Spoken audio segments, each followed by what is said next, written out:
Welcome to Not Milk Never Milk. Subscribe if you're lactose intolerant. You start by preparing both sides, your Android and the Apple user.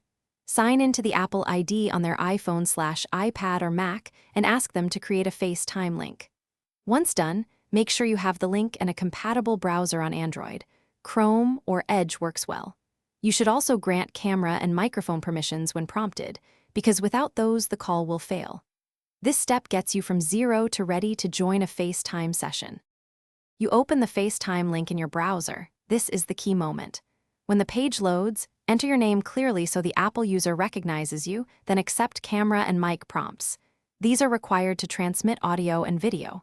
Once you click Join, you'll be placed in a waiting lobby. This prevents random joins. Make sure the Apple user sees your request and taps Admit. If admission is slow, stay on the page and check your network. High latency can delay the Admit notification. You're almost done. Once admitted, you can toggle camera and mic and choose front or back camera. If video or audio is poor, first disable and re-enable permissions in the browser, then refresh the page. That often clears temporary issues. If you still can't connect, ask the Apple user to resend a fresh FaceTime link and try again, or switch to another network. Wi-Fi versus cellular can make a big difference. One tip: restarting the browser usually resolves permission hangs quickly. Thanks for watching. If this was helpful, leave a like and consider subscribing. See you next time.